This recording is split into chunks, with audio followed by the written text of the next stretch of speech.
আসসালামু আলাইকুম প্রিয় দর্শক, আজ অনেকদিন পর আপনাদের মাঝে আরও একটি নতুন ভিডিও নিয়ে হাজির হলাম। আজকের আমাদের আলোচনার বিষয়টি হচ্ছে ইসলাম ইতিহাসের সেরা 10টি ঘটনা যা আপনাকে মুগ্ধ করে দেবে। বুঝতেই পারছেন আজকের এই ভিডিওটি কতটা আকর্ষণীয় হতে চলেছে। আশা করছি সম্পূর্ণ ভিডিওটি খুব মনোযোগ সহকারে দেখবেন। 1. কুরআনের অবতীর্ণ। যে মুহূর্তটি নবী মুহাম্মদের কাছে ফেরেশতা জিবরাইলের দ্বারা প্রথম অবতীর্ণ হয়েছিল তা ইসলামের ইতিহাসে একটি মৌলিক ঘটনা। 2. কুরআনে বৈজ্ঞানিক জ্ঞান। কুরআনের কিছু আয়াত এমন অন্তর্দৃষ্টি প্রদান করে যা আধুনিক বৈজ্ঞানিক আবিষ্কারের সাথে সামঞ্জস্যপূর্ণ, যদিও 1400 বছর আগে প্রকাশিত হয়েছিল। উদাহরণস্বরূপ, ভ্রূণবিদ্যা, মহাকাশীয় কক্ষপথ এবং প্রসারিত মহাবিশ্বকে স্পর্শ করে এমন আয়াতগুলি প্রায়শই উদ্ধৃত করা হয়। 3.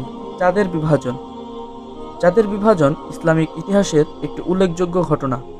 বলা হয়, যখন মুহাম্মদ সাল্লাল্লাহু আলাইহি ওয়াসাল্লামকে তার বিরোধীরা একটি অলৌকিক চিহ্ন প্রদর্শন করার জন্য চ্যালেঞ্জ করেছিল, ইসলামিক সূত্র অনুসারে ওই চ্যালেঞ্জের জবাবে মুহাম্মদ আল্লাহর কাছে প্রার্থনা করেছিলেন এবং চাঁদ আবার যোগ দেওয়ার আগে অলৌকিকভাবে দুটি পৃথক অংশে বিভক্ত হয়ে যায়।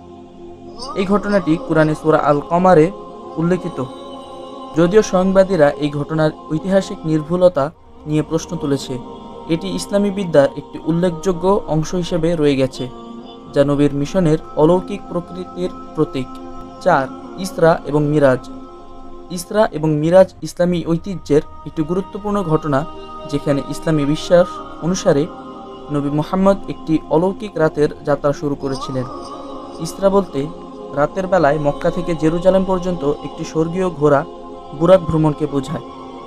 মিরাজ স্বর্গের মধ্য দিয়ে তার আরোহণ, বিভিন্ন নবীর সাথে সাক্ষাৎ এবং আল্লাহর স্বর্গীয় উপস্থিতিতে পৌঁছানোকে বোঝায়। কুরআনে সূরা আল ইসরা উল্লিখিত এই ঘটনাটি নবীর আধ্যাত্মিক তাৎপর্য এবং আল্লাহর নৈকট্যকে নির্দেশ করে, যদিও এটি ইসলামী ঐতিহ্যের একটি গভীরভাবে সম্মানিত দিক। এর প্রকৃতি এবং ব্যাপ্তির ব্যাখ্যা বিভিন্ন ইসলামী ঐতিহ্য এবং পণ্ডিতদের মধ্যে প্রবর্তিত হতে পারে। 5. হুদায়বিয়ার অলৌকিক ঘটনা। হুদায়বিয়ার অলৌকিক ঘটনাটি ঘটেছিল নবী মুহাম্মদের জীবদ্দশায়, যখন তিনি তার সঙ্গীদের নিয়ে মক্কায় তীর্থযাত্রা করার চেষ্টা করেছিলেন। শান্তিপূর্ণ অভিপ্রায় সত্ত্বেও মক্কার কুরাইশরা তাদের প্রবেশে বাধা দেয়। আলোচনার পর হুদায়বিয়ার চুক্তি নামে পরিচিত একটি যুদ্ধবিরতি 628 খ্রিস্টাব্দে পৌঁছেছিল। যাই হোক, এটি শেষ পর্যন্ত মুসলমানদের জন্য সুবিধাজনক প্রমাণিত হয়েছিল।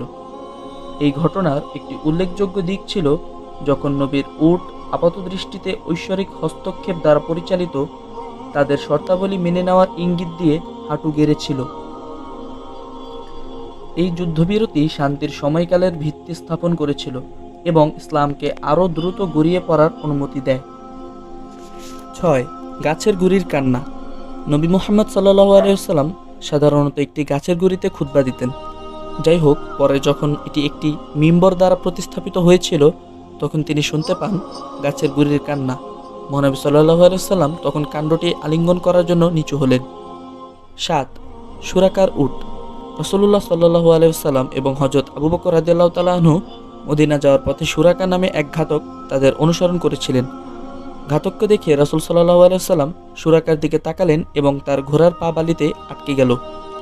সুরাকা ঘোড়ার পা পেতে সক্ষম হয়, কিন্তু যখন সে নবী মুহাম্মদ সাল্লাল্লাহু আলাইহি ওয়াসাল্লামকে অনুসরণ করার চেষ্টা করে, তখন তার ঘোড়ার পা আবার আটকে যায়।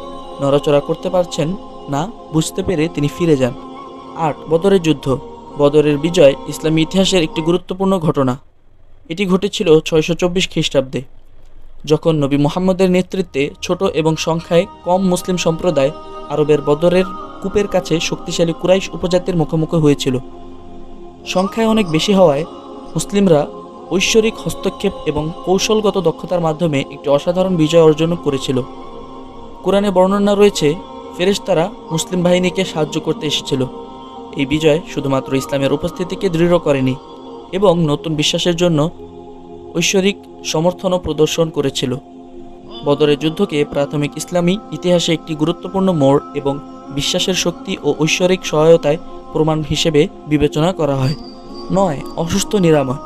নবী মুহাম্মদ সাল্লাল্লাহু আলাইহি ওয়াসাল্লাম অসুস্থ ও অসুস্থদের আরোগ্য করতে সক্ষম হয়েছিলেন। একবার হযরত আলী রাদিয়াল্লাহু তাআলা আনহু এর চোখে ইনফেকশন হলে রাসূল সাল্লাল্লাহু আলাইহি ওয়াসাল্লাম হযরত আলী রাদিয়াল্লাহু তাআলা আনহু এর চোখে লালা লাগিয়ে দেন এবং দোয়া করেন এবং অতঃপর তিনি সম্পূর্ণ সুস্থ হয়ে যান। 10. পানির অলৌকিক ঘটনা। একবার রাসূল সাল্লাল্লাহু আলাইহি ওয়াসাল্লাম সাহাবীদের সাথে জাওরা নামক স্থানে ছিলেন। বিকেলের নামাজের সময় হয়ে গেলে সাহাবে কেরাম ওযু করার জন্য পানি পেলেন না। রাসূল সাল্লাল্লাহু আলাইহি ওয়াসাল্লাম তাদেরকে সামান্য পানি খোঁজার নির্দেশ দিলেন। তারা তা করলে তিনি তাতে তার হাত রাখলেন এবং তার হাত থেকে ঝর্ণার মতো পানি প্রবাহিত হতে লাগলো।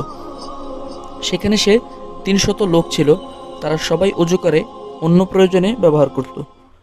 প্রিয় দর্শক, আজকের এই ভিডিওটি এখানেই সমাপ্তি।